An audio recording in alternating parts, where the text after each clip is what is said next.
SSC CHSL का result आ गया है और एसएससी सीजीएल का रिज़ल्ट आने वाला है कुछ दिन में पोस्ट प्रेफरेंस फॉर्म फिल होने के बाद। ये वीडियो जो फाइनल रिज़ल्ट आता है उसके बाद से ले करके जो आपके जॉइनिंग तक का है सारा चीज़ कवर करेगा। बहुत सारे प्रॉब्लम्स होते हैं, बहुत लोगों को कुछ पता नहीं होता है सही से, क्योंकि मतलब वो लोगों का फर्स्ट टाइम होता है। मेरा खुद का एक्सपीरियंस है जॉइनिंग का, तो मैं आपको बताऊंगा कि डीवी का टाइम क्या होता है, डीवी का टाइम में क्या क्या ले जाना पड़ता है, क्या क्या इन्स एंड आउट्स है वो सारी चीज़ों के। और जॉइनिंग तक का मैं आपको बताऊंगा। जॉइनिंग के बाद आपको दिक्कत नहीं है, जॉइनिंग के बाद तो आपको जो आपका डिपार्टमेंट है वो हेल्प कर ही देगा, पर जॉइनिंग से पहले तक जो भी सारा क्वेश्चन अभी बहुत लोग के मन में आ रहा है, क्योंकि अभी सी एच एस एल का फाइनल रिजल्ट आउट हो गया, तो सी एच एस एल का डीवी का टाइम आ जाएगा उसके लिए, और सी जी एल का भी आउट हो जाएगा तो उसके लिए भी। इसके साथ साथ फ्यूचर में जो भी एग्ज़ाम्स आने वाले हैं, चाहे वो एम टी एस हो, चाहे वो जो भी एग्ज़ाम हो, अगर एस एस सी के अंडर में आता है तो उसका मोर और लेस प्रोसीजर कुछ इस टाइप का ही होने वाला है। तो डॉक्यूमेंट वेरिफिकेशन टू ज्वाइनिंग, सारे डाउट्स को हम लोग कवर करेंगे। और इसके बाद भी अगर कोई डाउट रहता है तो आप लोग कमेंट में आराम से लिखो, मैं आपको आपका डाउट सॉल्व करने के लिए पूरा हेल्प करूँगा। ये सारे जो डाउट्स मैं आपको बता रहा हूँ ये मेरे ओन एक्सपीरियंसेस हैं, ठीक है, तो आप इस पर 100% रिलाई कर सकते हैं। और मैं कहीं से सुन के नहीं बता रहा हूँ, ये मेरा खुद का एक्सपीरियंस है, ठीक है। जो मैंने एक्सपीरियंस किया, जो मैंने झेला, जॉइंट टाइम मैं झेला क्यों बोल रहा हूँ आप समझोगे बाद में। कुछ कुछ गलती है जिसके कारण आपको, अगर आप वो करोगे तो आपको बहुत कुछ झेलना पड़ सकता है। आपका टाइम बर्बाद होगा, एफर्ट बहुत जाएगा, पर मैं आपको बताऊंगा कैसे आपको गो थ्रू करना है ये सारा मतलब जो 2-3 महीने का टाइम है उसको कैसे आप इजीली निकाल सकते हो सारा काम करते हुए के साथ। तो स्टार्ट करते हैं। तो सबसे पहले जो लोगों का रिजल्ट आ गया है, ये आने वाला है फ्यूचर में, आप लोगों को कॉन्ग्रेचुलेशंस, आप लोगों का नाम फाइनल लिस्ट में आ गया। फाइनल लिस्ट में आप लोग को 3 चीज़ें पता चलता है। एक तो आपका पोस्ट कोड, कौन सा पोस्ट आपने फिल किया था, ठीक है, आपने मतलब पोस्ट प्रेफरेंस भरा तो उसमें से आपको कौन सा पोस्ट अलॉट हुआ है, ठीक है। तो आपको जो अलॉट हुआ है वो पोस्ट कोड, तो आपको पता चलेगा कि आपको कहाँ पे कौन सा पोस्ट पे काम करना है, ठीक है।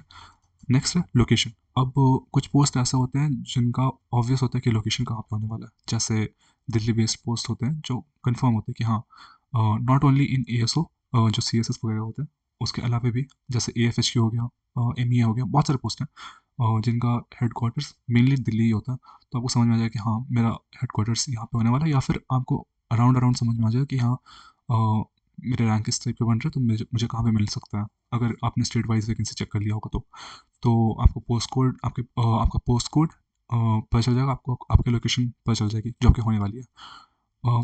जिस समय ये सब चल रहा होता है उस समय टीजे ग्रुप्स फॉर्म हो जाते हैं, ठीक है। जैसे ही आप लोग देखोगे कि और ये ऐसा नहीं कि अपने आप फॉर्म होता है, कुछ जो चैनल्स होते हैं, जैसे जो लोग रिजल्ट डिस्कस करते हैं वो लोग अपने चैनल के थ्रू फॉर्म करवाते हैं, ठीक है, कुछ ग्रुप्स। आप लोग को उनमें से एक ग्रुप में जुड़ जाना है, ठीक है। मान लो किसी का सिलेक्शन होता है टैक्स असिस्टेंट में, या किसी का सिलेक्शन होता है पोस्टल असिस्टेंट में, या किसी का सिलेक्शन होता है जीएसटी इंस्पेक्टर में। तो जीएसटी इंस्पेक्टर का एक ग्रुप बन जाएगा, ठीक है। अब उसमें भी अलग अलग ग्रुप्स बनेंगे, ठीक है, जोन वाइज की, मतलब ईस्टर्न जोन का या स्टेट वाइज ग्रुप इस टाइप का बनेगा, आगे आता हूँ उसमें। तो टीजे पे ग्रुप्स बन जाते हैं, ठीक है। तो आप जो भी रिजल्ट डिस्कस कर रहे होंगे 2-3 चैनल में आप चेक कर लेना, जिसमें वो लोग बोलेंगे कि हाँ हमने शेयर कर दिया टेलीग्राम पे ग्रुप्स, आप लोग उसमें जाके जुड़ जाना, ठीक है। तो आप अपने ग्रुप में जुड़ जाएंगे। Look for people who live close to you, prefer going with them in DV, ठीक है। अभी देखो तुम लोग को डीवी के लिए जाना पड़ेगा, तो मान लो किसी को, कोई मान लेते हैं कोई बिहार का है, ठीक है, या फिर मान लेते हैं कोई वेस्ट बंगाल का है। जनरली वेस्ट बंगाल के केसेस में मैं बहुत सारा देखता हूँ, मेरे टाइम में भी हुआ था कि वेस्ट बंगाल से लोग चंडीगढ़ आ रहे थे, ठीक है। तो वेस्ट बंगाल टू, मान लेते हैं इसके लिए भी मान लेते हैं पंजाब जाना है लोगों को, ठीक है। अब पंजाब जाना है वो लोग को, तो वो लोग को समझ में आ रहा है ना, ट्रैवल करना पड़ता है। और जनरली जो डीवी के लिए जो विंडो रहता है, जब आपको आपके पास आएगा डीवी के लिए कॉल लेटर, और उससे आपको डीवी का डेट का, वो जनरली बहुत ज़्यादा नहीं होता। कभी कभी मेरे केस में तो वो बहुत कम दिन का गैप था, लगभग 12 से 15 दिन, कुछ बहुत कम था, शायद 12 से 14 दिन ही था। और उसमें आपको प्रिपेयर करना रहता है सारा चीज़। और ये जो गैप है 15 दिन का, उसमें आप टिकट्स बुक नहीं कर पाओगे, तो आपको मतलब थोड़ा मैनेज करके जाना पड़ेगा। या तो आप आरएसी वगैरह में जाओगे या तत्काल में जाओगे, या कुछ दिक्कत तो होगा थोड़ा। अगर दूर आपका टीवी होने वाला है तो आप पहले से ही कुछ ग्रुप्स में जुड़ जाओगे, जहाँ पे अगर आपको मिल जाएंगे एक दो और लोग जो आपके साथ जाने वाले हैं, तो आपका जर्नी थोड़ा ईजी हो जाएगा, ठीक है। और आपको इंपॉर्टेंट अपडेट्स भी मिलते रहेंगे उसमें कि आपको क्या क्या लेके जाना है, क्या नहीं लेके जाना है। और फाइनली आप लोग सेलेक्ट हो चुके हैं, तो सेलिब्रेट करिए इस चीज़ को, ठीक है। किसी के लिए फर्स्ट जॉब होगा, किसी के लिए एक इम्प्रूव्ड पोजीशन होगा, कोई लोअर ग्रेड पे से हायर ग्रेड पे, या दूर की जगह से अपने होम टाउन जाने वाला होगा, तो सेलिब्रेट करो, ठीक है। अभी हम लोग आते हैं कॉल फॉर डीवी में। हम लोग का अब नाम लिस्ट में आ चुका है, ठीक है। अब हम लोग को बुलाया जाएगा डीवी के लिए, कॉल फॉर डीवी। तो हम लोग कैसे पता चलेगा कि डीवी के लिए हमें बुलाया जाएगा? तो हम लोग को ईमेल आएगा, ठीक है। और बाई पोस्ट भी हमारे पास आएगा कॉल लेटर, ठीक है। अब देखो, ईमेल है वो इलेक्ट्रॉनिक मीडिया है, वो तुरंत आ जाएगा, ठीक है। जब वो चाहेगा भेजना, वो भेज देगा तुरंत। बाई पोस्ट आने में थोड़ा टाइम लगता है, ठीक है। तो मैं ईमेल पकड़ के चल रहा हूँ अभी, क्योंकि आपके पास 99% केसेस में 100% ही ईमेल ही आएगा आपके पास पहले, ठीक है। बाई पोस्ट आने में थोड़ा टाइम लगता है, कुछ दिन एक्स्ट्रा लगता है। और अगर आपका घर थोड़ा सा रिमोट एरिया में है, थोड़ा मान लो जिस हेडक्वार्टर से आपके पास आने वाला है, मान लो उसी केस को उठाते हैं, पंजाब से आपके पास आने वाला है वेस्ट बंगाल में, तो पंजाब से वेस्ट बंगाल आना टाइम लगेगा ना। तो और मान लो कि पंजाब से यूपी जाना, तो थोड़ा सा जल्दी हो जाएगा। तो वही है, डिपेंड करेगा। आप ग्रुप में देखोगे कि कुछ लोग बोल रहे हैं कि उनके पास अब आ गया बाई पोस्ट भी, पर आपके पास नहीं है। तो ऐसा हड़बड़ाना नहीं है, आपके पास बाई पोस्ट आ ही जाएगा। मेन चीज़ है बाई ईमेल आएगा, और जो ईमेल में आता है वही बाई पोस्ट आता है प्रिंट होकर, ठीक है। तो ऐसा कुछ वेरियंस नहीं रहता। जो ईमेल में आपके पास आया है कॉल लेटर, आप उसको देखोगे, उसको अच्छे से पढ़ लेना, ठीक है। उसको अच्छे से रीड करना, उसमें सारा डिटेल्स लिखा रहता है कि आपका डीवी कब है, कहाँ पर है। आपको उसका डीवी का भी स्पेसिफिक टाइम होता है, मतलब ऐसा नहीं कि आपको एक ही दिन मिलेगा, शायद एक या 2 या 3 दिन जैसा कुछ रहता है, डीवी चलता है, ठीक है, अलग अलग बैचेस में। तो अगर आपका एक दिन मिस भी हो जाता है, तो आपको दूसरे दिन के लिए कंसिडर कर देता है। तो जनरली मेरे ख्याल से 2 दिन होता है। तो आप चेक कर लेना कि आपके पास कौन सा विंडो है डीवी के लिए, और आपको स्ट्रिक्टली उसी में जाना है डीवी के लिए। अगर आप नहीं गए तो आप एब्सेंट हो गए, और अगर आप एब्सेंट हो गए तो फिर आपको जॉब लिस्ट, आपका नाम लिस्ट से हट जाएगा कि आपने जॉब के लिए प्रेफर ही नहीं किया, आप आए ही नहीं, तो आप जॉब नहीं चाहते, इसलिए। तो हाँ, अच्छा, आप लोगों ने ईमेल दिया होगा एसएससी को, है ना। और आप लोगों ने अपना एक नंबर दिया होगा, ठीक है, अपना पर्सनल नंबर। उसमें एसएमएस आएंगे, ठीक है। एसएमएस तो उतना इंपॉर्टेंट नहीं है, एसएमएस बस ऐसा कंफर्मेशन के लिए। एसएमएस का एक और मतलब सही नंबर का एक और फ़ायदा ये है कि डिपार्टमेंट आपको कॉल करता है बाद में, कुछ कुछ इम्पोर्टेंट, अगर कोई आपका डॉक्यूमेंट में कुछ फ्लॉ है, या उसको कुछ और पूछना है आपसे, तो वो कॉल करके पूछेगा आपको, ठीक है। और email email is very important, आप लोगों को ईमेल हमेशा सही डालना है, ठीक है। और फर्दर एग्जाम्स में भी ईमेल हमेशा दे के डालना है। ईमेल में आपके पास आएगा ज्वाइन लेटर, तो ज्वाइन लेटर और सब कुछ आएगा, डीवी कॉल लेटर सब कुछ आएगा, ठीक है। अब remember the TG group keep a track of messages in that too, ठीक है। जैसा कि मैंने बताया, कुछ लोगों के पास बाई पोस्ट या कुछ लोगों के पास ईमेल भी कभी कभी जल्दी आ जाते हैं, ठीक है। अच्छा, मेरे टाइम में ऐसा हो रहा था कि बहुत लोगों के पास ईमेल नहीं आ रहा था। लोग बोल रहे थे कि नहीं, मेरे पास अभी तक नहीं आया, बाई पोस्ट आ गया लेकिन मेरे पास ईमेल नहीं आया। असल में होता कुछ ऐसा है कि आपको बहुत बार ईमेल स्पैम फोल्डर में चला जाता है, ठीक है। स्पैम फोल्डर, ईमेल आप खोलोगे तो उसमें, जीमेल आप खोलोगे तो उसमें स्पैम फोल्डर एक होता है, तो आप उसको भी एक बार चेक करते रहना बीच बीच में। ऐसे मैक्स चांस है आपके इनबॉक्स में आ जाए, पर स्पैम भी चेक करते रहना, कभी कभी स्पैम में चला जाता है। तो आप चेक करते रहोगे ईमेल, ठीक है। उसमें आपको मिलेगा कॉल लेटर डीवी के लिए, ठीक है। और उस कॉल लेटर के साथ साथ आपको मिलेगा अटेस्टेशन फॉर्म, ठीक है। तो व्हाट्स एग्जैक्टली, एग्जैक्टली का स्पेलिंग गलत हो गया, ई एक्स, चलो ठीक है, समझ जाना, जल्दी जल्दी मैंने बनाया। तो what's exactly in the email, तो आपको आपको सबसे पहले एक जो मैंने बताया कॉल फॉर डीवी रहेगा, ठीक है। आपको बुलाया जा रहा है डीवी के लिए, फिर साथ में मिलेगा अटेस्टेशन फॉर्म। अटेस्टेशन फॉर्म में बेसिकली आपके बहुत सारे डिटेल्स पूछे जाएंगे आपसे, बहुत सारे, ऐसा डरावने जैसा नहीं है, ठीक है, नॉर्मली डिटेल्स रहेंगे। कुछ थोड़ा स्पेसिफिक होके पूछे जाएंगे, जैसे कि आपने 10th कहाँ से की, आपने 12th कहाँ से की, आप अभी रहते कहाँ पे हो, अच्छा से एकदम कॉम्प्रिहेंसिव एड्रेस, और भी चीज़ बताएंगे, मैं बताता हूँ आगे। तो अटेस्टेशन फॉर्म पहले आपको मिलेंगे, ठीक है, उस लेटर के साथ अटैच्ड, ईमेल के साथ अटैच्ड।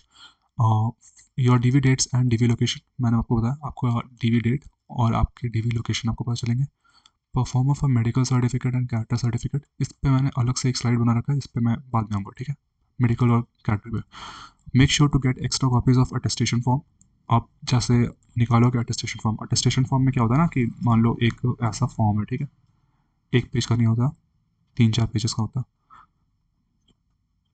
तो ये जो फॉर्म है उसमें आपको यहाँ पे दिखेगा, आपका फ़ोटो लगाने का ऑप्शन आ रहा है, ठीक है।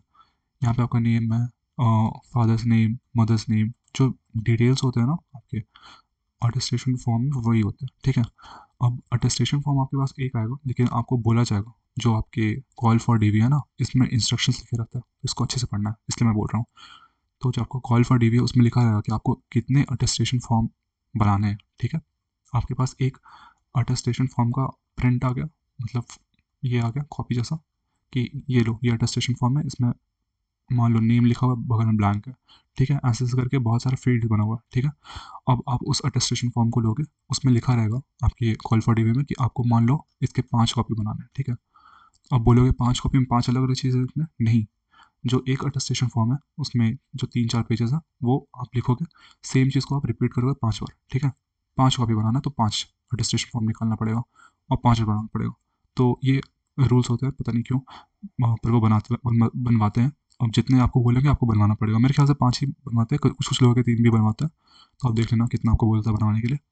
तो वो आप पहले अटेस्टेशन फॉर्म निकालोगे, आप उसको भरोगे, जो समझ में आ रहा है भरना, जो नहीं समझ में आ रहा है मैं कोशिश करूँगा कि अटेस्टेशन फॉर्म का भी वीडियो लेके आ जाऊँ कि कहाँ पर क्या भरते हैं, क्योंकि मुझे याद है मैंने जब फिल करने की कोशिश की थी, मुझे बहुत दिक्कत हुआ था कि यहाँ पे क्या भरूँ यार, वहाँ पे क्या भरूँ यार, समझ में नहीं आ रहा। थोड़ा सा मैं ये बता देता हूँ कि ये सब चीज़ आपके अभी लीनियंसी पे चल रहा है, ठीक है। मतलब आप ऐसा मत सोचो कि अटेस्टेशन फॉर्म में कुछ गलत हो गया तो क्या होगा, वहाँ पे ऐसा कुछ नहीं, मतलब आप सोचो थोड़ा सा लीनियंसी है, पर ऐसा नहीं है गलती कर भी देना, ठीक है। तो अ, थोड़ा लाइटली लो इस चीज़ को, ये अभी बहुत छोटा चीज़ है, आपको अभी जॉइनिंग प्रोसेस में जो और चीज़ें लगेंगे, ज्वाइन होने के बाद भी आपको अकाउंट खुलाना पड़ता है और भी बहुत सारी चीज़ होती है, तो उसके हिसाब से ये बहुत छोटा चीज़ है, तो आप इसको लाइटली लो। अटेस्टेशन फॉर्म आपको बनाने हैं, जितने कॉपीज़ आपको बोले जाए उतने कॉपी बनाने हैं, प्लस आपको एक्स्ट्रा कॉपीज़ लेके चलना है, ठीक है। आपको प्लस में एक्स्ट्रा कॉपीज़ 3-4 एक्स्ट्रा कॉपी तो रखो ही रखो, ठीक है। ये मत सोचना कि प्रिंट कराने में पैसा लग जा रहा है, वैसा मत सोचना, ठीक है। 3-4 एक्स्ट्रा कॉपीज़ रखो ही रखो। अच्छा हाँ, बाय द वे, आप लोग ऐसा मत करना कि 5 कॉपी बनवाने हैं तो आपने एक कॉपी को प्रिंट मारा और फिर उसका फ़ोटो कॉपी करवा रहे हो, ऐसे मत करना, मतलब पैसा मत बचाना। सारे 5 के 5 प्रिंट ही करवा लेना, क्योंकि प्रिंट में जो आपका क्वालिटी रहता है वो अच्छा रहता है, फ़ोटो कॉपी में क्वालिटी डिक्रीज़ हो जाएगा। चलो ठीक है, यहाँ तक मैंने बता दिया। Extra copies of attestation form, now you need to do some work, so prepare yourself. देखो आपको अभी थोड़ा ना भाग दौड़ करना पड़ेगा। भाग दौड़ किसके लिए? मेडिकल और कैरेक्टर के लिए। बाकी अटेस्टेशन फॉर्म तो आप इजीली कर सकते हो। चलो उस पर भी आते हैं। डीवी कॉल लेटर, अभी मैंने बताया आपको, आप लोग को कॉल लेटर अच्छे से पढ़ना है, उसमें सारा आपका डिटेल्स दिखा रहेगा, कितना अटेस्टेशन फॉर्म क्या क्या, print out of as many copies as asked for attestation form, मैंने बताया, plus extra ones extra security के लिए, कि आपको मान लो आपने कोई अटेस्टेशन फॉर्म बनाया, अब मान लो आपने उसके थर्ड पेज पे जाकर कुछ गलती कर दी, तो पेजेस अलग अलग होते हैं, आप थर्ड पेज ही रिप्लेस कर दो एक न्यू वाले से, समझ में आ रहा है ना। इस टाइप से करके आप एक्स्ट्रा कॉपी बना के रखोगे तो आपके लिए बढ़िया रहेगा। Fill attestation form if facing any problem, don't worry I will make a video on it. अगर अटेस्टेशन फॉर्म में कोई भी प्रॉब्लम होता है, अभी अभी भी मैं जब मैं वीडियो अपलोड करूँगा, अगर आप लोगों को लगता है कि अगर मैं बनाऊँगा तो आपको हेल्प होगा, तो आप कमेंट में लिख देना, मैं बना दूँगा वीडियो, ठीक है, अटेस्टेशन फॉर्म पे कि क्या क्या करना है और कहाँ पे क्या फिलअप करना है। 2 नेम्स ऑफ कॉन्टैक्ट, देखो मैं अटेस्टेशन फॉर्म में डिटेल में वीडियो जब बनाऊँगा वो तो मैं बताऊँगा ही, पर मैं अभी ऊपर ऊपर बता देता हूँ, ठीक है। अटेस्टेशन फॉर्म में 2-3 चीज़ ना बहुत इंपॉर्टेंट है। एक, एड्रेस, ये एड्रेस आई होप कि आपने एसएससी में जो आपने रजिस्ट्रेशन के टाइम में जो एड्रेस डाला है वो सेम है जो आपके आधार पे है, और वही एड्रेस को आपको यहाँ पे भी डालना है, ठीक है, जो आपका एड्रेस है, परमानेंट एड्रेस। एड्रेस में थोड़ा अपने से भी कुछ होता है ना, कि कुछ लोग कहीं पे कुछ लिखते हैं, कहीं पे कुछ लिखते हैं, थोड़ा मोड़ा ऊपर नीचे करते हैं, मैं कहूँगा कि आप एक कांस्टेंट जो एड्रेस है वही रखें, ठीक है। ऊपर नीचे मत करना कि एक दो स्टेट का नाम एक्स्ट्रा ऐड कर दिया या वैसा, एक एकदम एक्जैक्ट एड्रेस लिख देना बेटर रहेगा, ठीक है। दूसरा चीज़ है हाईएस्ट क्वालिफिकेशन। हाईएस्ट क्वालिफिकेशन आपसे पूछेगा, फॉर एग्जांपल अगर कोई सेलेक्ट होता है सीएचएसएल में, ठीक है, अब उसका qualification required for the post क्या है? +2, +2 रिक्वायर्ड है सीएचएसएल में। जो क्वालिफिकेशन रिक्वायर्ड है वो क्या है? +2 लेवल, आपके पास +2 का सर्टिफिकेट होना चाहिए, ठीक है। लेकिन आपसे पूछा जाएगा अटेस्टेशन फॉर्म में कि आपका हाईएस्ट क्वालिफिकेशन क्या है। मान लो किसी ने यूजी किया हुआ है, अंडर ग्रेजुएट है कोई, नॉट अंडर ग्रेजुएट, उसको ग्रेजुएट ही बोलते हैं। मान लो कोई ग्रेजुएट है या मान लो कोई पीजी किया हुआ है, ठीक है, पोस्ट ग्रेजुएट है, ठीक है। अब किसी के लिए हाईएस्ट क्वालिफिकेशन ग्रेजुएट है, किसी के लिए पोस्ट ग्रेजुएट है। अब अगर आपने लिखा है अटेस्टेशन फॉर्म में कि आपका हाईएस्ट क्वालिफिकेशन ग्रेजुएशन है, तो अगर किसी ने लिखा है कि पोस्ट ग्रेजुएशन है, तो भले ही आपने, समझ में आ रहा ना, ऐसा एग्ज़ाम क्लियर किया हो जिसका 10+2 है आपका क्वालिफिकेशन, CHSL में 10+2 है क्वालिफिकेशन, लेकिन अगर आपने अपने अटेस्टेशन फॉर्म में लिख दिया कि आपका हाईएस्ट क्वालिफिकेशन ग्रेजुएशन है, तो आपको डीवी के टाइम में प्रोड्यूस करने पड़ेंगे ग्रेजुएशन के सर्टिफिकेट्स, ठीक है। अपने किसी ने पोस्ट ग्रेजुएट किया और वो CHSL में सेलेक्ट किया हो गया, तो उसे प्रोड्यूस करने पड़ेंगे पोस्ट ग्रेजुएट सर्टिफिकेट्स, ठीक है, अपने डीवी के टाइम में। और ये मतलब ऐसा ऐसा नहीं कि आप लिख के बच जाओगे कि नहीं नहीं ये तो मतलब ठीक है, थोड़ा लीनियंसी हो जाता है। ऐसा नहीं कि सारे सर्टिफिकेट, लेकिन आपको आपका जो डिग्री सर्टिफिकेट होता है ना, वो प्रोड्यूस करना ही पड़ेगा। मार्कशीट नहीं दिखाओगे चलेगा, लेकिन डिग्री सर्टिफिकेट प्रोड्यूस करना पड़ेगा। तो अच्छे से भरना, हाईएस्ट क्वालिफिकेशन दे के करना। अब कुछ लोग बोले हैं कि मैं +2 लेके छोड़ दूंगा और झमेला नहीं करूँगा। देखो प्रॉब्लम क्या है ना, कि अगर आप वैसा करोगे तो आपका जो बनेगा, आपका फाइल जो बनेगा, उसमें आपका हाईएस्ट क्वालिफिकेशन सिर्फ +2 आएगा। वो चीज़ अच्छा नहीं होता। अगर आप दिखा दोगे कि आप पहले से ही आप शो कर दोगे कि आप ग्रेजुएट हो या पोस्ट ग्रेजुएट है, आपने ठीक ठाक पढ़ाई कर रखी है, तो आप वो आपके मतलब प्रोफेशनल लाइफ के लिए अच्छा होता है। तो मैं बोलूँगा कि आप देख लेना कि आपका क्या है हाईएस्ट क्वालिफिकेशन, और जो डिग्री आ चुका है, मान लो किसी ने ग्रेजुएशन कर लिया पर पोस्ट ग्रेजुएट में है, अभी डिग्री नहीं आया, तो पोस्ट ग्रेजुएट मत डालना, सिर्फ ग्रेजुएशन डालना और फिर उसका डिग्री आप लेके जाना। CHSL के लिए बोल रहा हूँ मैं ये चीज़। फिर CGL के लिए भी आप अकॉर्डिंगली देख सकते हो, किसी कोई ग्रेजुएट है और उसने CGL क्लियर किया, तो उसको सिर्फ ग्रेजुएशन का डिग्री दिखाना है।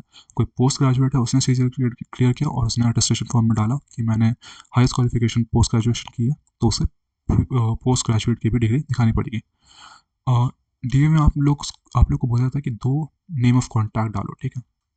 असल में क्या होता है कि जब आपका अटेस्टेशन फॉर्म आप भर के देते हैं ना 4-5, तो मान लेते हैं किसी ने 5 अटेस्टेशन फॉर्म भर के दिया, तो एक अटेस्टेशन फॉर्म आप जो भी डिस्ट्रिक्ट में रहते हैं, ठीक है, कोई भी डिस्ट्रिक्ट, मान लेते हैं कोई थाने का, ठीक है, थाने दिस जो मुंबई में, ठीक है, मुंबई से थाने, ठीक है, थाने के बारे में बताना था मुझे, तो थाने याद आ गया।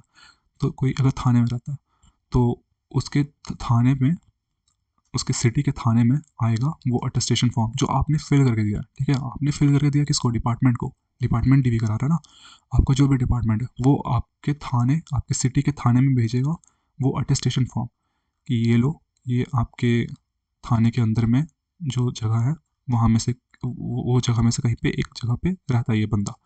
अब आप वो थाने को डायरेक्ट करेगा कि आप इसका चेक करो कैरेक्टर्स, ठीक है, कैरेक्टर मतलब रिकॉर्ड्स चेक करना पड़ता है कि ये इंसान कैसा है। इसको पुलिस वेरिफिकेशन बोलते हैं, तो ये डिपार्टमेंट कराता है, ठीक है। तो उसमें 2 नाम डालना पड़ता है अटेस्टेशन फॉर्म में।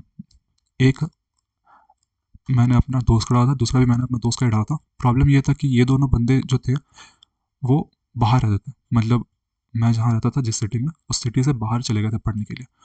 तो मुझे बाद में सजेस्ट किया गया था, बाद में बताया गया था कि जब भी ऐसा होता है तो ऐसे लोग का नाम डालना चाहिए जो वहाँ पे रेसिडेंट है, ठीक है। आप जो भी सिटी में रहते हैं, मान लेते हैं आप हाजीपुर में रहते हैं, तो हाजीपुर में रहने वाले लोगों का चाहे वो फैमिली मेम्बर्स हो, अच्छा आप इमीडिएट फैमिली मेम्बर्स का नाम नहीं दे सकते, मतलब ऐसा नहीं कि आपने बहन का नाम दे दो या मम्मी या पापा का, ऐसा नहीं होगा, ठीक है। रिलेटिव दे सकते हो या कोई फ्रेंड भी दे सकते हो, कोई दिक्कत नहीं है, या अपने पड़ोसी का नाम दे सकते हो। और उनका नाम और नंबर देना रहता है, ठीक है। तो उनके पास कॉल आता है पुलिस वेरिफिकेशन के टाइम में कि मैं थाने से बात कर रहा हूँ, इस बंदे का वेरिफिकेशन करना है, आप इसको जानते हैं, अच्छा ठीक है, कैसा इसका व्यवहार है वगैरह वगैरह। पुलिस वेरिफिकेशन नॉर्मल, कोई ऐसा डर का बात नहीं है। आप 2 लोग का नाम दे दोगे, ठीक है, अपने सिटी में रहने वाले 2 लोग का, और आप उनको इन्फॉर्म कर दोगे कि मैंने नाम दिया, आपके पास कॉल आ सकता है, रैंडम आता है कॉल, हो सकता है 2 महीने 3 महीने बाद आए, ठीक है, जब वेरिफिकेशन होता है, क्योंकि गवर्नमेंट चीज़ें थोड़ा टाइम होता है कंप्लीट होने में। तो जब भी वेरिफिकेशन वो करेंगे 2-3 महीने बाद कॉल आ सकता है रैंडमली और पूछा जा सकता है। तो हाँ, अच्छे लोग होने चाहिए जो आपके बारे में अच्छा ही बोले, ऐसा नहीं कि कोई, समझ में आ रहा है ना, कोई ऐसा रिश्तेदार या पड़ोसी हो जो थोड़ा जलने टाइप का हो, तो वो बोल दे कि नहीं ठीक लड़का नहीं है या ठीक ठीक लड़की नहीं है, तो ऐसा देख लेना। अब हम लोग आते हैं मेन चीज़ में, मेडिकल सर्टिफिकेट, कैरेक्टर सर्टिफिकेट, ठीक है। मेडिकल सर्टिफिकेट में क्या होता है, देखो, जब मुझे मिली थी मेरी डीवी की कॉल लेटर, तो कॉल लेटर में डीवी कॉल लेटर में एक तो रहेगा कॉल लेटर, एक रहेगा अटेस्टेशन फॉर्म, ठीक है, अटेस्टेशन, ए एफ, मैं ए एफ लिख रहा हूँ, अटेस्टेशन फॉर्म। अगर आपके डिपार्टमेंट आपसे करवाना चाहता है मेडिकल, तो एक रहेगा मेडिकल परफॉर्मा, ठीक है, एम एफ, और एक रहेगा, ये तो कंफर्म रहेगा, कैरेक्टर सर्टिफिकेट, सी सी, ठीक है। इसमें भी लिख देता हूँ मैं, D V, D V C L, D V call letter, ठीक है, ठीक है। तो जब आपने ईमेल मिली या आपको बाई पोस्ट आया, तो आपके पास डीवी कॉल लेटर है, मैंने बता दिया ये क्या होता है, अटेस्टेशन फॉर्म मैंने बता दिया ये क्या होता है, इसमें क्या क्या होता है, मेडिकल परफॉर्मा। अब ऐसा हो सकता है कि आपका डिपार्टमेंट आपको ना दे मेडिकल परफॉर्मा। कभी कभी क्या होता है कि डिपार्टमेंट बोलता है कि मैं खुद आपका मेडिकल करवाऊंगा, ठीक है, तो उसमें आपका तो एक तरह से झंझट कम हो गया। लेकिन मेरे ख्याल से मेडिकल आप खुद से करवा लो तो ज़्यादा बेटर होता है, क्योंकि मेडिकल आप खुद से करवाओगे ना, तो अगर आपको डिपार्टमेंट बोल देता है कि आप करवा के लो, तो उसमें फ़ायदा ये है कि आप अपने पास से लेके करवा के जा रहे हो, मतलब अपनी सिटी से करवा के लेके जाओगे, तो आपके लिए थोड़ा सा ऐसे हैंडी पड़ेगा, थोड़ा कंफर्टेबल फील करोगे। और एक कैरेक्टर सर्टिफिकेट है, उसमें बाद में बताऊँ। तो it is possible that all departments won't ask for this from your side, ठीक है, वो लोग हो सकता है खुद से करवाएं, और ऐसा भी हो सकता है कि वो आपसे करवाएं, ठीक है। या तो डिपार्टमेंट खुद से करवाएगा तो आपको मेडिकल परफॉर्मा नहीं मिलेगा, अगर डिपार्टमेंट आपसे करवाना चाहेगा मेडिकल, तब आपके पास मेडिकल परफॉर्मा भी आएगा। उसमें क्या होता है, तो आपको एक ऐसा फॉर्म आ जाएगा, ठीक है, उसमें रहेगा आपका नेम, वहाँ पे इस टाइप का ब्लैंक बना रहेगा, ठीक है, बीच में फिल करना रहेगा। तो जैसे ये जो मेडिकल परफॉर्मा है बाय द वे, ये सीएमओ बनाते हैं, ठीक है, सीएमओ आई थिंक आप लोगों को पता होगा, चीफ मेडिकल ऑफिसर जो होते हैं, या चीफ सर्जन, ठीक है, चीफ मेडिकल ऑफिसर या चीफ सर्जन, आपके जो डिस्ट्रिक्ट गवर्नमेंट हॉस्पिटल है ना, डिस्ट्रिक्ट गवर्नमेंट हॉस्पिटल, उसके सीएमओ या chief surgeon, chief medical officer या चीफ सर्जन बनाएंगे, ठीक है। वहाँ पर उनका साइन और उनका स्टैम्प चाहिए होता है, और ऊपर में लिखा रहेगा कि मैंने, ऊपर में आपको बस फिल कर देना है कि आपका नाम रहेगा कि इस बंदे का मेडिकल कराया गया है यहाँ पे, और इसमें कोई भी कोई भी टाइप का ऐसे सीरियस प्रॉब्लम नहीं निकला। जैसे आपका मेडिकल में क्या होता है ना, दो तीन चीज़ मेडिकल में मेन होती है, जैसे आपका ईएनटी होता है, ear nose and tongue, throat, not tongue, throat, ENT मतलब ईयर नोज एंड थ्रोट, ठीक है, ईएनटी का वेरिफिकेशन होगा, आपका कान को देखेगा, नाक को देखेगा, थ्रोट को देखेगा। डेंटल भी कर सकता है वो बता देते हैं, जैसे आप करवाने जाओगे तो वो बता देंगे कि आप ये सारी चीज़ करवा के लो, ठीक है, हॉस्पिटल से। और मेडिकल मैंने क्या होता है, हाँ पहले तो ईएनटी होता है, ठीक है, ईएनटी हो गया, फिर डेंटल होता है, दांत वाँत देख लेते हैं वो लोग, उसके बाद फिर आइज़ होता है। अच्छा, दांत में बहुत बोलते हैं मेरा दांत टूटा हुआ है वैसे वैसे, तो वो जनरली कोई दिक्कत नहीं होता है, ये सब चीज़ें, ठीक है, फीलिंग है तब भी कोई दिक्कत नहीं है, क्राउन वगैरह रहता तब भी चल जाता है जहाँ तक मैंने सुना, तो उतना लोड मत लो। तो दूसरा चीज़, तीसरा चीज़, आइज़ का होता है, आइज़ में आपका देखा जाएगा कि आप पढ़ पा रहे कि नहीं, पावर है तो कोई दिक्कत नहीं है, पावर का लोड मत लो, अनलेस आपका समझ में आ रहा है ना, सीपीओ टाइप का है, सीपीओ का मेडिकल में आप जा रहे हो, या फिर जीडी में जा रहे हो, या फिर थोड़ा थोड़ा मैं इन सब को भी सुनता हूँ, बीआरओ वगैरह पोस्ट, कुछ कुछ ऐसा पोस्ट है जिनमें थोड़ा सा स्ट्रिक्ट होता है मेडिकल, वैसे बाकी पोस्ट में कोई ऐसा दिक्कत नहीं है, अगर आप में पावर है तब भी। आइज़ का होता है, फिर एक होता है एचआईवी का टेस्ट, ठीक है, ये चार चीज़ पांच चीज़ मैंडेटरी है, ये आप करवाओगे डिस्ट्रिक्ट हॉस्पिटल में जाके, अपने डिस्ट्रिक्ट गवर्नमेंट हॉस्पिटल। अच्छा, आपको जो मेडिकल परफॉर्मा मिलेगा ना, आप लोग को उसी फॉर्मेट में करवाना है, ठीक है, तो आप उनको बोल दोगे कि मुझे जॉब के लिए चाहिए, ठीक है, आप उनको पर्पस समझा दोगे कि जॉब के लिए चाहिए। जब मैं करवा रहा था, मेरे साथ साथ सीजीएल 2022 के पोस्टल असिस्टेंट जो सेलेक्ट हुए थे, वो लोग भी करवा रहे थे, उनका ज्वाइनिंग लेट आया था, अगर किसी को पता होगा तो वो भी करवा रहे थे, तो मैं उनके साथ ही करवाया था, तो हमने क्लियर कर दिया था। और आप मतलब जब जब भी जाओगे करवाने के लिए, आपको मिल जाएगा कुछ लोग, ठीक है, कुछ लोग आपको मिल ही जाएगा जो लोग करवा रहा होगा, तो ऐसा दिक्कत नहीं होगा। वैसे आप उसको कन्वे कर दोगे कि मुझे जॉब के लिए करवाना है, तो वो लोग आपका फॉर्मेट एक्सेप्ट कर लेंगे और उस फॉर्मेट में आपको बना के दे देंगे। फॉर्मेट बेसिकली आपने जो प्रिंट आउट निकाला, वो आप फिल करके दे दोगे उनको कि मेरा नाम ये है, ऐसा ऐसा ऐसा, और वो बस उस पर सीएमओ के साइन और स्टैम्प मार के दे देंगे, ये आपका बन गया मेडिकल सर्टिफिकेट। बहुत इजी और बहुत मतलब एक दिन का काम है आपका, एक दिन लग जाएगा, पर एक दिन में पूरा बन जाएगा, गारंटी, ठीक है। चलो congrats, one work is done. दूसरा चीज़ कैरेक्टर सर्टिफिकेट, इसमें बहुत झमेला होता है, ठीक है, क्योंकि लोग को समझ में नहीं आता कि कैरेक्टर सर्टिफिकेट कहाँ से करवाएं। देखो ये दोनों चीज़ है ना, जो मेडिकल सर्टिफिकेट कैरेक्टर सर्टिफिकेट दोनों में चाहिए आपको साइन एंड स्टैम्प, ठीक है। पहला वाला आप करवा लिए मेडिकल सर्जन से या फिर चीफ सर्जन या फिर सीएमओ से, चीफ मेडिकल ऑफिसर से। अब ये कैरेक्टर सर्टिफिकेट आपको करवाना है गैजेटेड ऑफिसर से, ठीक है, कोई भी गैजेटेड ऑफिसर से। इसमें होता क्या है, get of print of the certificate, again print निकालो, आपको मिल जाएगा परफॉर्मा, या फिर बोला जाएगा कि बनवाओ, तो परफॉर्मा दे देते हैं वो लोग, जनरली दे देते हैं परफॉर्मा। तो उसमें आपका नाम रहेगा, ये नाम है, इनके बेटे हैं, यहाँ रहते हैं, इनका कैरेक्टर सर्टिफिकेट कैरेक्टर हमने देखा और हमें इसमें कोई दिक्कत त्रुटि नहीं मिली, ठीक है, मतलब आपका कैरेक्टर सही है उस टाइप से। उसमें फिर साइन रहेगा और स्टैम्प रहेगा, ठीक है, मेन स्टैम्प है, आप किसी से भी साइन नहीं करवा सकते हो, स्टैम्प चाहिए आपको। तो मिस्टेक क्या होता है कि जब मैं भी करवा रहा था, मैं भी यही कर रहा था, पुलिस वेरिफिकेशन के पीछे भागा था, और मेरे साथ जितने लोग थे सब यही कर रहा था, ठीक है। मैंने देखा जो भी पीए में सेलेक्टेड थे, वो लोग भी यही कर रहे थे कि वो लोग भी भाग रहे थे पुलिस वेरिफिकेशन के लिए, ठीक है। तो क्या हो रहा था कि हम लोग ऐसे क्या किए कि हम गए पहले हमने अटेस्टेशन फॉर्म लिए, सॉरी, पहले हम कैरेक्टर सर्टिफिकेट लिए उसका प्रिंट, और हम लेके गए सेक्रेटेरिएट, ठीक है, जो डिस्ट्रिक्ट का सेक्रेटेरिएट होता है, सेक्रेटेरिएट ऑफिस, हम वहाँ गए, ठीक है। हम लोग वहाँ गए और हम लोग वहाँ पे देखे कि मतलब जो, जैसे आपको, ठीक है, वहाँ पे ना बहुत सारे आते रहते हैं, ठीक है। आप सेक्रेटेरिएट जाओगे तो वहाँ पे आपको दिखेगा, आप पर्टिकुलर डिपार्टमेंट में जाओगे जहाँ पे ये सब होता है, पूछोगे पता चल जाएगा, तो वहाँ पे ना बहुत सारे लोग बनवाते रहते हैं अपना कैरेक्टर सर्टिफिकेट। ये सिर्फ गवर्नमेंट में काम नहीं होता, आप प्राइवेट भी कहीं पे अगर आपको एम्प्लॉयमेंट चाहिए तो आपको कैरेक्टर सर्टिफिकेट प्रोड्यूस करना पड़ता है, ठीक है। तो मुझे उस समय पता चला था ये चीज़। तो बहुत सारे मेरे साथ वैसे भी लोग थे जो एयरपोर्ट में प्राइवेट में कोई जॉब में लगे थे और वो लोग बनवा रहे थे अपना सर्टिफिकेट। तो इसमें क्या होता है जनरली कि हम लोग सेक्रेटेरिएट जाते हैं, वहाँ पे हम लोग दौड़ते भागते हैं, और फिर हमें बोला जाता है कि आप जाओ, आप जहाँ पे रहते हो वहाँ का जो आपका थाना है, वहाँ से आप मेडिकल, सॉरी नॉट मेडिकल, वहाँ पे से जाके आप वेरिफिकेशन करवा के आओ, ठीक है, पुलिस वेरिफिकेशन करवा के आओ। और फिर आप करवा के आओगे पुलिस वेरिफिकेशन। आपका पुलिस वेरिफिकेशन में ये होता है कि आपका नाम यूज़ करके रिकॉर्ड्स चेक किया जाता है, ठीक है, क्रिमिनल रिकॉर्ड, कि आपके नाम का कोई क्रिमिनल रिकॉर्ड है कि नहीं, और नहीं है तो ठीक है, आप वेरीफाई हो गया कि आपका कोई क्रिमिनल रिकॉर्ड नहीं है।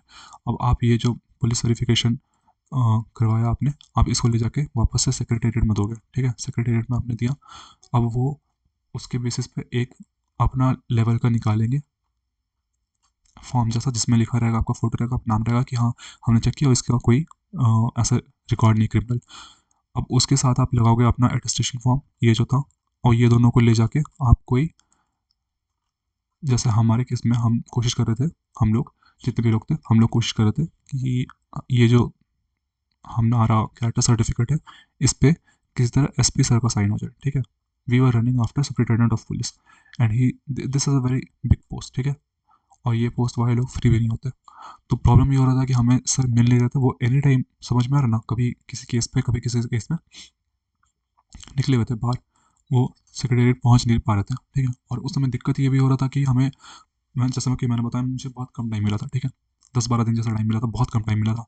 और 10-12 दिन भी वैसे ठीक ठाक टाइम है, पर प्रॉब्लम यह था कि मेरा जो मैं झारखंड से बिलोंग करता हूँ, तो हमारे एरिया में, जैसे आप लोगों ने सुना ही होगा, बिहार में छठ होता है, तो झारखंड में भी छठ होता है। तो छठ का काफ़ी लंबा छुट्टी चलता है, ठीक है, 4-5 दिन का, और बीच में संडे भी पड़ गया था।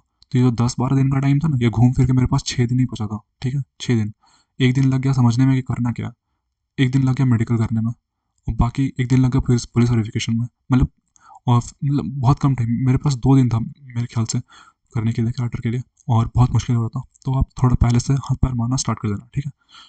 प्रॉब्लम ये हो रहा था कि अगर कोई फेस्टिवल के टाइम में आ जाता है ये सब तो दिक्कत होता है, पर फिर भी हो जाएगा। अब अभी मैं उसका भी बताऊंगा कि अगर आप नहीं फेल कर जाते हैं प्रोड्यूस करने पे तब क्या होता है। तो अभी मैं सीक्वेंस में चलता हूँ। तो एसपी साहब का मैं ये स्टोरी टाइम है वैसे, हाँ। तो दिस इज़ माई स्टोरी। तो what we were going through, तो एसपी साहब का साइन नहीं मिल पाया, ठीक है। और क्योंकि साइन नहीं मिल पा रहा था तो हम लोग हमें हमें लगा कि अब सब खत्म है, क्योंकि we are not able to make our character certificate, ठीक है। हमें वहाँ पे लिखा हुआ था कि आप कोई भी गेजेटेड ऑफिसर से साइन करवा सकते हैं। गेजेटेड ऑफिसर में कोई भी आता है। अगर आपने किसी गवर्नमेंट स्कूल या गवर्नमेंट कॉलेज से आपने मान लो किया है अपना, अ, मान लेते हैं आप जिस स्टेट में रहते हो आपने उसी स्टेट से अपनी कॉलेज की पढ़ाई की है और वो एक गवर्नमेंट कॉलेज है, तो आप वहाँ के प्रिंसिपल से भी रिक्वेस्ट कर सकते हो। कॉलेज के जो प्रिंसिपल है उनके पास स्टैम्प होता है, ठीक है। आप वहाँ के प्रिंसिपल से भी रिक्वेस्ट कर सकते हो कि आप प्लीज़ साइन कर दो, मैं आपके ही कॉलेज का स्टूडेंट रहा हूँ और मेरा जॉब हो गया इसके और इसमें, और वो उसमें भी मान्य होता है, ठीक है। प्रोवाइडेड वो गवर्नमेंट होना चाहिए और वो वहाँ पे से आप पढ़े होने चाहिए। चलो वहाँ पे आपका नहीं हुआ, ठीक है।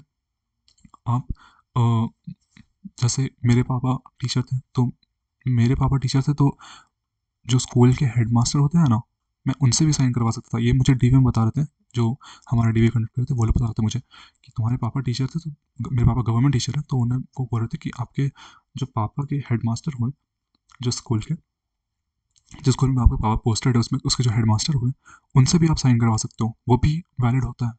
तो आपको बेसिकली एक गेजेटेड पर्सन का, नॉट एग्जैक्टली ऑफिसर, अगर वो अब जैसे एसपी वगैरह हो गए वो सब ऑफिसर है, एसपी वीडियो ये सब ऑफिसर हो गए, ठीक है। सीओ ये लोग जनरली साइन नहीं करते, ठीक है।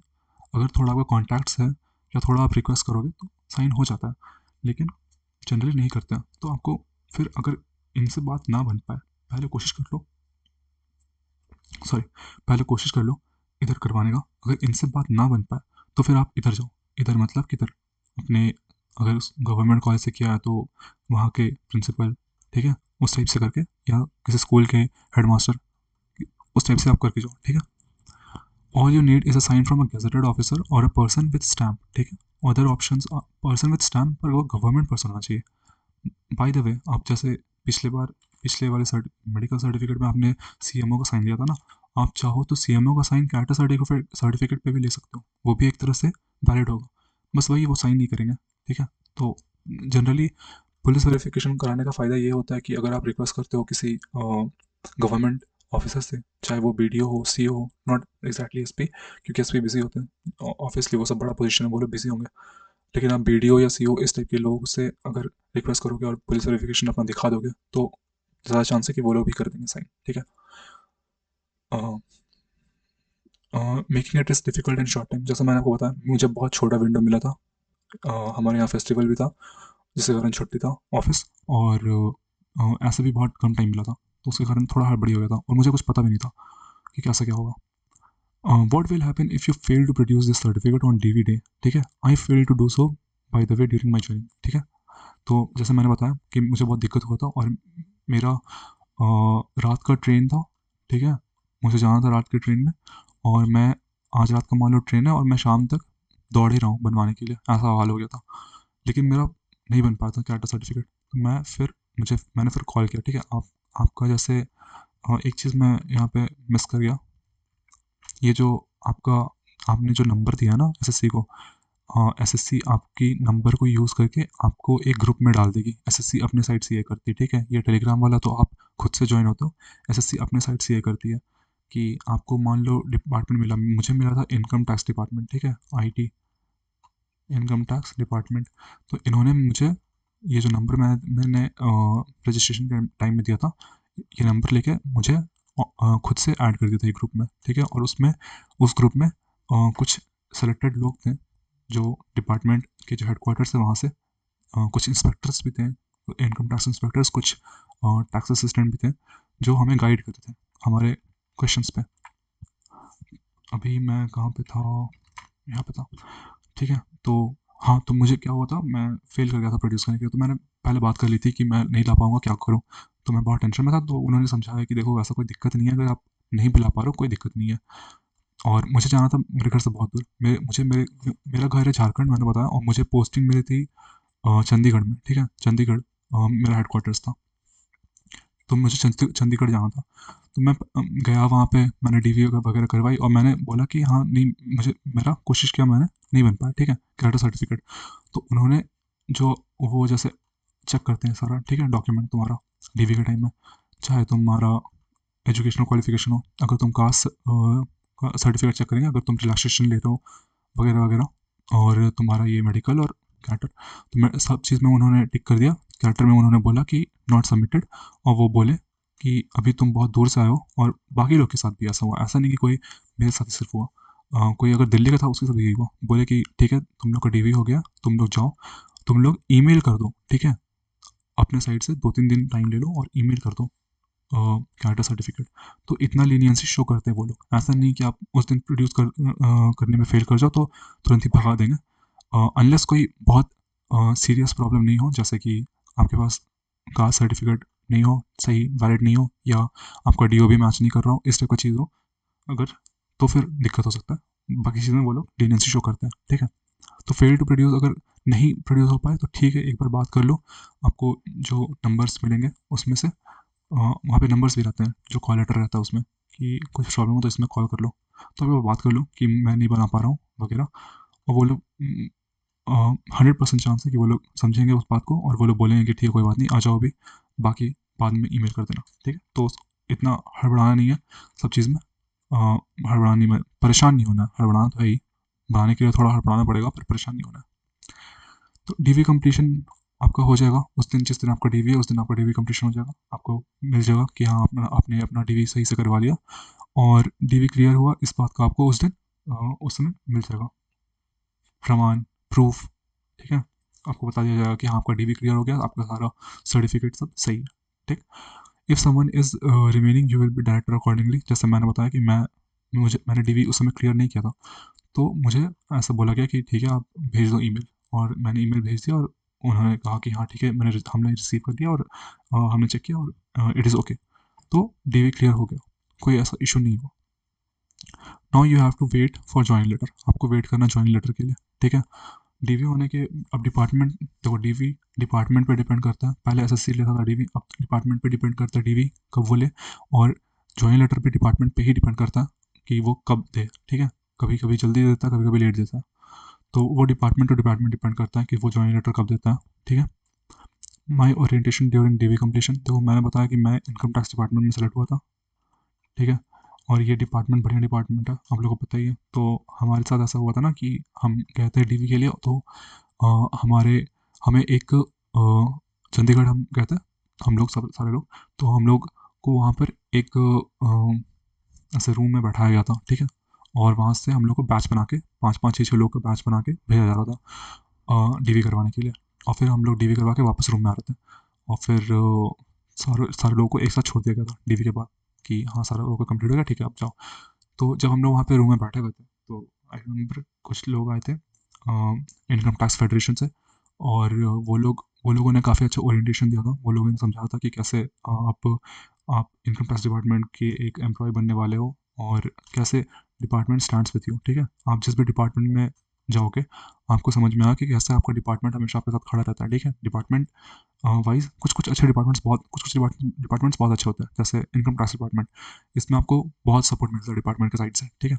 और इस ओरिएंटेशन में आपको बहुत कुछ पूछने का भी मौका मिलेगा, जैसे हमारे ओरिएंटेशन में सब लोग पूछ रहे थे कि सर मैं अगर ट्रांसफ़र लेना चाहूँ तो ट्रांसफ़र का पॉलिसी क्या है, कितने टाइम के बाद हो सकता है, हो सकता है कि नहीं हो सकता है, कहाँ कहाँ हो सकता है, चंडीगढ़ से क्या मैं अपने होम स्टेट जा सकता हूँ, कोई यूपी से है, कोई एमपी से है, कोई झारखंड से है, जा सकता हूँ, ये सारा चीज़ आपको वहाँ पे समझा दिया जाएगा, हो सकता है कि नहीं हो सकता, कितने टाइम में हो सकता है, क्या क्या रीज़न से हो सकता है, सब चीज़, ठीक है। जॉइनिंग लेटर अगेन आपके पास बाई मेल और बाई पोस्ट दोनों आएगा, पर मेल वाला पहले आएगा और पोस्ट वाला बाद में आएगा, फॉर ऑब्वियस रीजन, क्योंकि पोस्ट फिजिकल है, ये इलेक्ट्रॉनिक है, तो मेल पहले आपके पास आ जाएगा, ठीक है। और जो आपके पास जॉइनिंग लेटर आएगा वो तो आपके लिए बहुत खुशी वाला दिन होगा, और साथ साथ उसमें वहाँ पे लिखा रहेगा कि आपका जॉइनिंग मतलब एक डेट दे देगा आपको कि आप इस डेट से इस डेट के बीच में ज्वाइन कर सकते हो, ठीक है। अगर आप फेल कर दे जाते हो इस डेट को ज्वाइन करना, ये जो लास्ट डेट है ज्वाइनिंग का, उसको उस दिन भी अगर आप नहीं ज्वाइन करते हो तो आपका कैंडिडेचर कैंसिल कर देगा, ठीक है। अब हम लोग आते हैं एक्सटेंशन पे। मैंने बोला ना कि मैं सारा चीज़ कवर कर दूंगा, document verification, attestation form, medical, character, मैं एक वीडियो में सब कुछ कवर कर दूंगा, इसको आराम से देखो। कोई भी क्वेश्चन इसके बाद भी छोड़ा है तो आराम से कमेंट में दो, अपना क्वेश्चन पूछो, उसको भी सॉल्व कर दूंगा।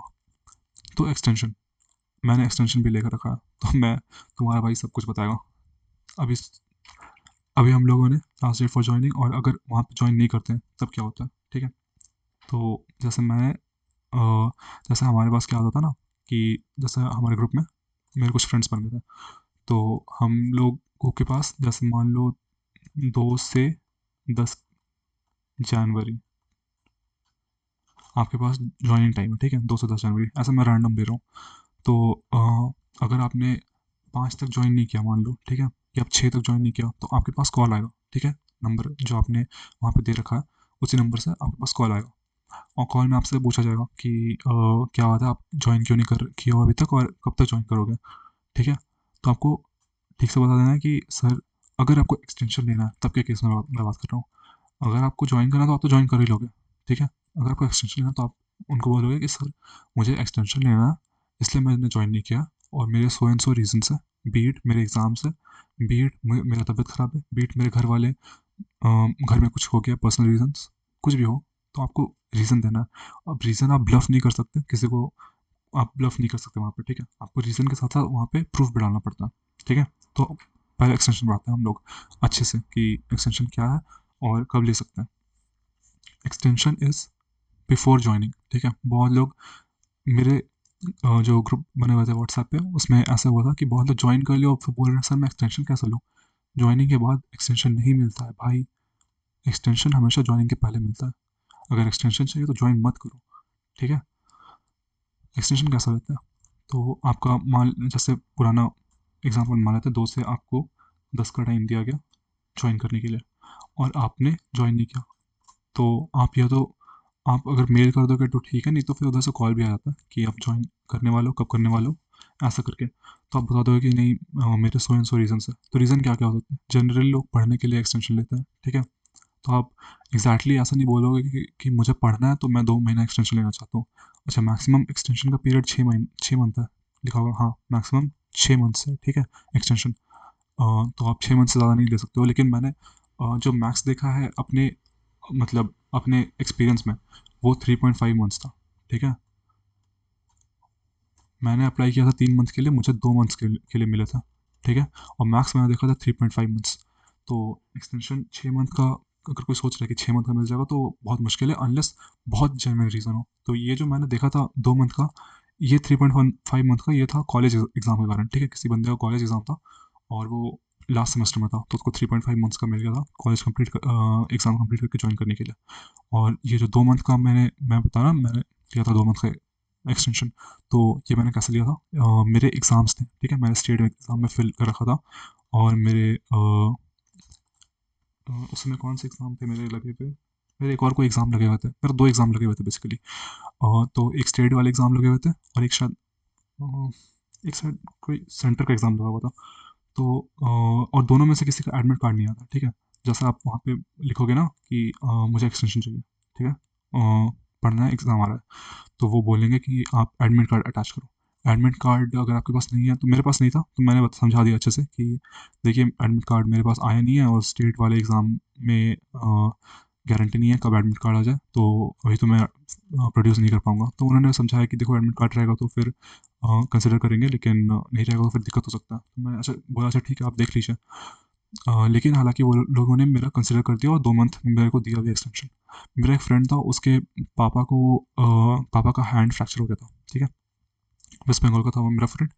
तो अ, उसके पापा का हैंड फ्रैक्चर हो गया था, तो फिर उसने अप्लाई किया था एक्सटेंशन के लिए, तो उसे भी अराउंड 3 मंथ्स का मिल गया था एक्सटेंशन, ठीक है। उसने जो मेडिकल सर्टिफिकेट्स वगैरह हैं वो प्रोड्यूस करके दिखा दिए कि देखो मेरे पापा का हैंड फ्रैक्चर है, तो और प्रोड्यूस करके दिखा दिए, मतलब ऐसा जाके नहीं देना है, आपको मेल ही करना है, ये सबसे अच्छी चीज़ है। आप घर बैठे आराम से मेल वेल करो, आपके पास आपका एक्सटेंशन आपको मिला कि नहीं उसका कंफर्मेशन ईमेल पे आ जाएगा, ठीक है। और ये मेल आप करेंगे हेडक्वार्टर्स को, आपके जो हेडक्वार्टर्स लेंगे वहाँ पे क्रेडिबल रीजंस लेंगे आप। मैक्स ड्यूरेशन 6 मंथ का, लेकिन आपको मिलता है नहीं, वो तो ग्रांटिंग अथॉरिटी के ऊपर है। लेकिन मैं बता रहा हूँ जो मेरा एक्सपीरियंस है, आपको मिल जाएगा। आपको थोड़ा जेनविन चीज़ बोलना है, और ऐसा नहीं कि आप सीधा मांग रहे हो 6 मंथ का एक्सटेंशन या 4 मंथ का, आप थोड़ा जेनविन चीज़ बोलो और आप बोलो कि 2-3 महीने का एक्सटेंशन चाहिए, तो उस केस में आपको वो लोग कंसिडर कर लेंगे, ठीक है। नेगेटिव क्या क्या है एक्सटेंशन लेने का, अब लेने का नेगेटिव भी है, पॉजिटिव भी है। पॉजिटिव तो आपको पता ही है, आप एग्ज़ाम के लिए प्रिपेयर कर सकते हो, या आपके घर में कोई सिचुएशन है तो आप देख सकते हो वो सबको। और साइड बाय साइड आपका जॉब है ही आपके हाथ में, ऐसा नहीं कि आपका जॉब चला गया, तो ये पॉजिटिव है। नेगेटिव क्या है? नेगेटिव ये है कि अगर आप एक्सटेंशन लेते हो, तो अगर मान लो कोई पर्सन ए है, कोई पर्सन बी है, ठीक है, ये बंदा एक्सटेंशन ले लेता है, ये बंदा ज्वाइन कर लेता है, ठीक। अब ये ज्वाइन कर लिया ना, तो ये सीनियोरिटी बेसिस पे ऊपर चला जाएगा, क्योंकि ये पहले ज्वाइन किया है।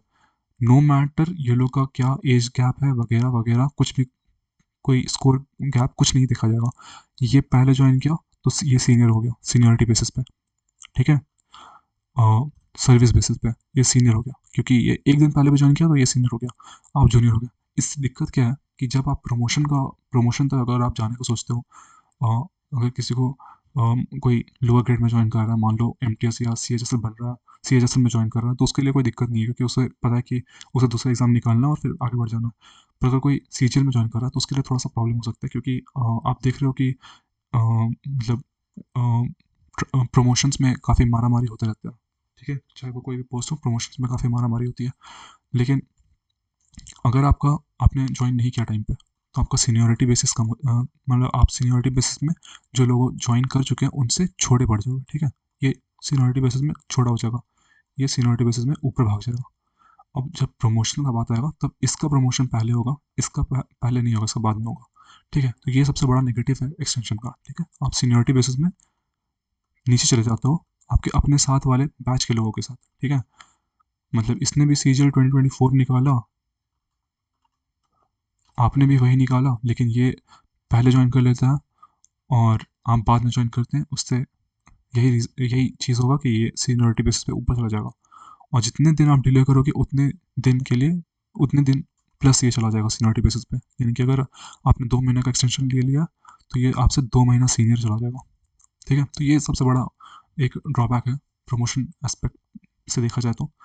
What if you don't join even after last day of extension, ठीक है। अगर आप लास्ट डे ऑफ एक्सटेंशन आ गया, कोई जैसे जैसे जनरली होता है ना कि आप डिसाइड नहीं कर पा रहे हो कि आपको ज्वाइन करना है कि नहीं करना है, अगर छोटे ग्रुप में हुआ है तो आपको समझ में नहीं आ रहा है, आप डिसीजन नहीं ले पा रहे हो, तो अगर लास्ट डे आ गया और आपने तब भी ज्वाइन नहीं किया, ऐसा लास्ट डे से थोड़ा पहले आपके पास आ जाएगा कॉल कि आपका एक्सटेंशन पीरियड ख़त्म होने वाला है, आप ज्वाइन कब करने वाले हो। वो सेंट्रल गवर्नमेंट में ये चीज़ें काफ़ी सही टाइप से ट्रैक रखते हैं वो लोग कि किसका क्या है, सर्विस का टाइम आने वाला है, तो वो लोग कॉल करके पूछते रहते हैं, ठीक है। अगर आप उनको आपके पास कॉल आता है और अगर आपके पास आपको ज्वाइन नहीं करना है, तो आप उनको सीधा सीधा बोल दो कि मैं ज्वाइन नहीं करना चाहता हूँ। सेंट्रल गवर्नमेंट में सबसे बढ़िया बात यह है कि अगर आपने बोला कि मैं नहीं ज्वाइन करना चाहता हूँ, तो वो आपसे रिटर्न में मांगेंगे कि हाँ आप मेल करो कि मैं ज्वाइन नहीं करना चाहता हूँ, मेल में आप डालो, ठीक है। ईमेल, यार ऐसा क्यों लिखा रहा है आज पता नहीं। ईमेल द हेडक्वार्टर्स, ठीक है।